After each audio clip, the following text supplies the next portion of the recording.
En 2013, le président Hollande décide de passer l'école à 4 jours et demi, donc avec 5 matinées d'école pour permettre aux enfants de travailler sur les fondamentaux que sont le français et les mathématiques de façon plus approfondie et sur des temps où les enfants sont moins fatigués. Ce qui inclut du coup de développer aussi des temps d'activité périscolaire.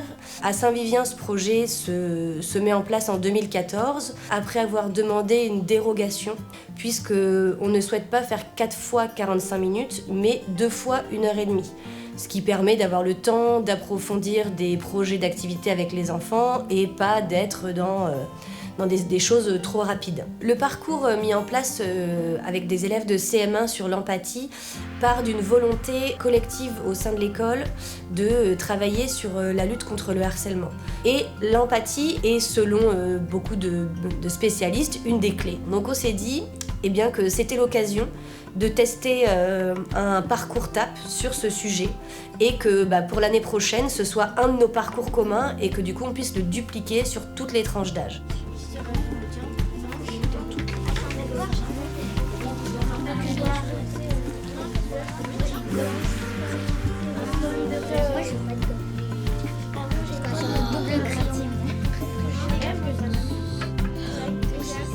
Notre fonctionnement dans le département de la Charente-Maritime est un peu atypique parce qu'il y a assez peu d'écoles qui fonctionnent comme ça avec l'étape.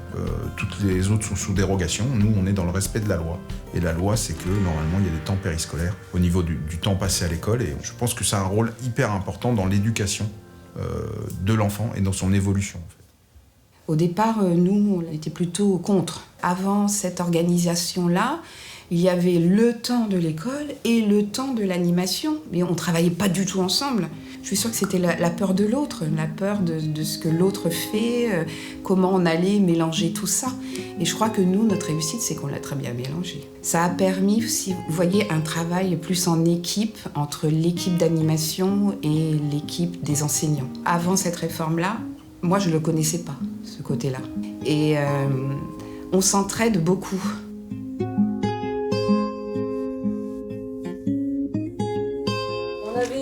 On en avait déjà parlé, donc je vous avais dit qu'on allait faire un projet, qu'on allait faire des ateliers et des jeux autour de l'empathie. Et qu'on puisse aussi développer l'empathie de chacun, parce que c'est pas forcément simple et forcément naturel des fois. Ok, donc là on va commencer par faire un petit jeu où vous avez plusieurs cartes sur la table avec des émotions, différentes émotions. Et donc il va falloir que vous choisissiez une carte qui représente l'émotion là tout de suite maintenant que vous avez. Alors calme, tu te sens calme là tout de suite ? Ouais. Alors est-ce que tu peux nous expliquer un petit peu pourquoi cette sensation calme ? Parce qu'il y a personne qui m'énerve. Très bien. Très bien. Moi, je suis excitée parce que... parce que j'aime bien l'étape.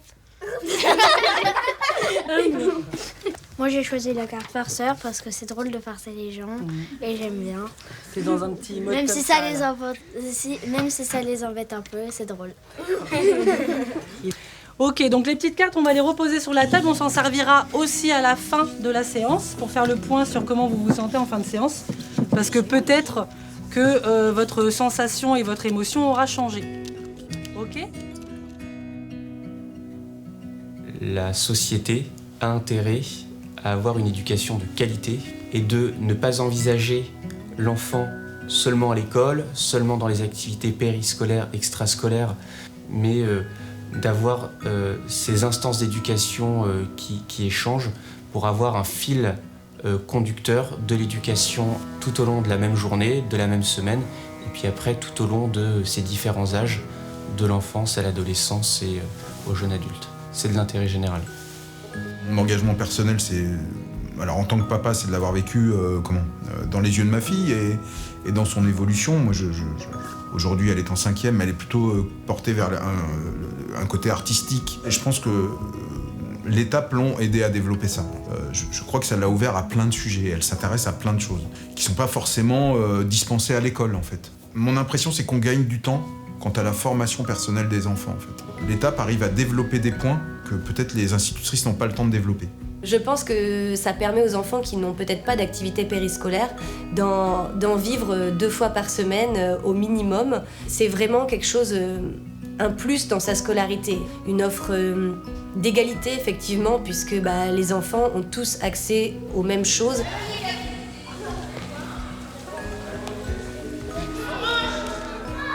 La continuité éducative, ça permet d'avoir le savoir-faire, et puis le savoir-être, qui est une notion super importante, parce que c'est la relation aux autres, c'est adopter le bon comportement dans telle situation, et c'est plus largement le sujet des compétences psychosociales qui est d'actualité.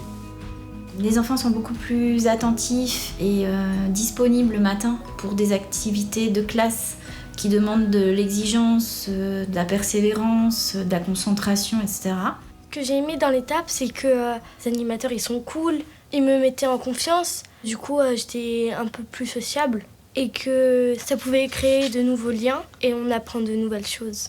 L'étape, moi je voyais ça comme pour souffler un peu. Ça m'a permis de m'apprendre que j'arrivais bien à dessiner et du coup suite à ça j'ai pris des cours de dessin. Les animateurs, ils étaient avec nous, ils nous expliquaient beaucoup de choses, mais ils nous apprenaient aussi pas mal de choses. Je veux pas dire que ça me manque beaucoup, mais ça me manque un petit peu quand même de découvrir de nouvelles activités. Et puis, t'étais avec tout le monde. Moi, ce que je veux savoir, c'est qu'est-ce que c'est pour vous l'empathie ? Pour moi, l'empathie, c'est exprimer ses sentiments aux autres. Pour moi, l'empathie, c'est être gentil avec les autres, les amis et aider tout le monde.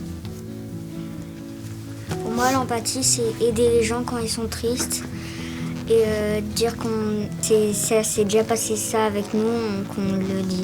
Pour moi, l'empathie, c'est quand il y a quelqu'un qui est tout seul et on vient jouer avec lui, on ne le laisse pas tout seul. Là, c'est un petit jeu pour voir si vous savez ce que c'est. Moi, j'ai pas d'idée sur... tu passes le ballon à quelqu'un d'autre si t'as pas d'idée. Peut-être que t'as une autre idée qui te viendra et on te repassera le ballon. J'avoue qu'au départ, lorsque ça a été mis en place, il n'y avait pas de distinction suffisamment grande entre le travail que devaient mener les enseignants et puis le travail des animateurs. Donc il y a eu nécessité de se concerter pour trouver quelque chose qui convienne à tout le monde et qui convienne surtout aux enfants en fait.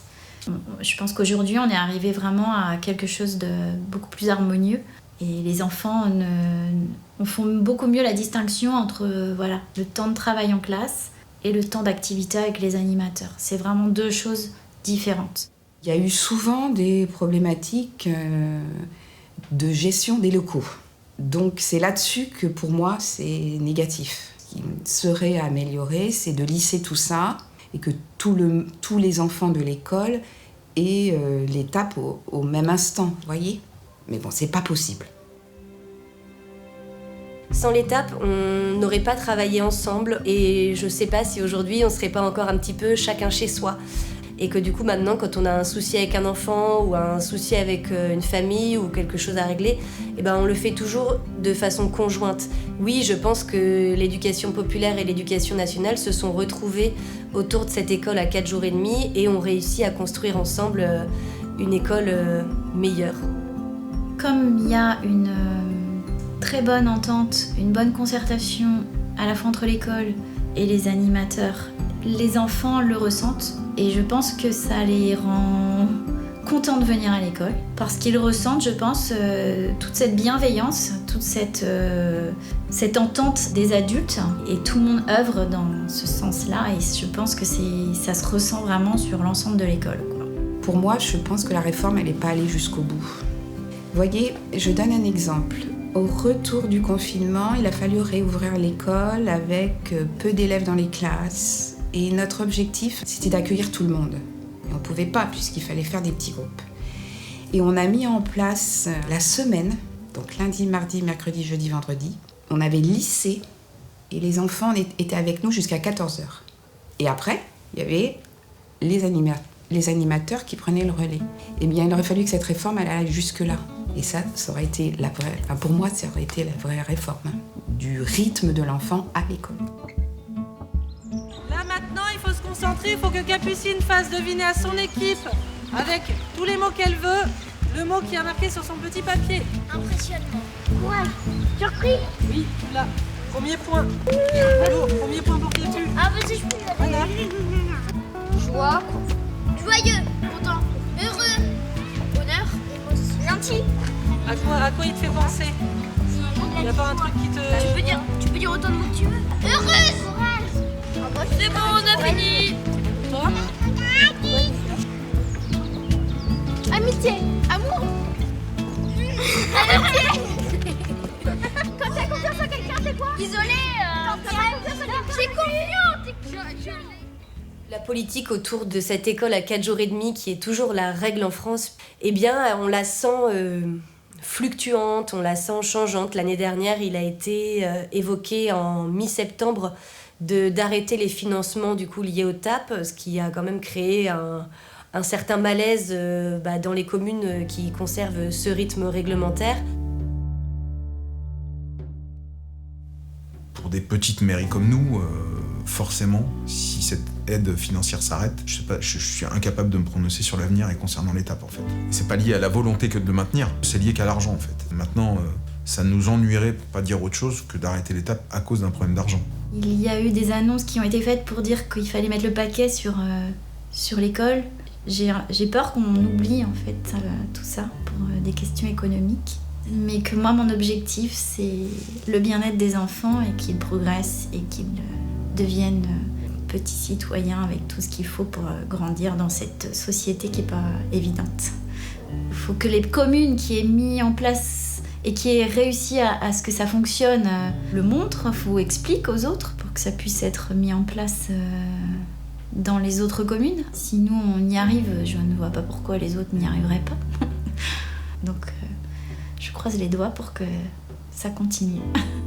Le proverbe africain disant qu'il faut tout un village pour éduquer un enfant est la pure expression de cette idée de continuité éducative. Il faut que l'ensemble des acteurs éducatifs de la société se réunissent pour mettre l'enfant au centre des intérêts et lui donner une éducation de qualité pour qu'il réussisse sa vie, soit pleinement épanoui et puisse répondre aux défis de société d'aujourd'hui et de demain.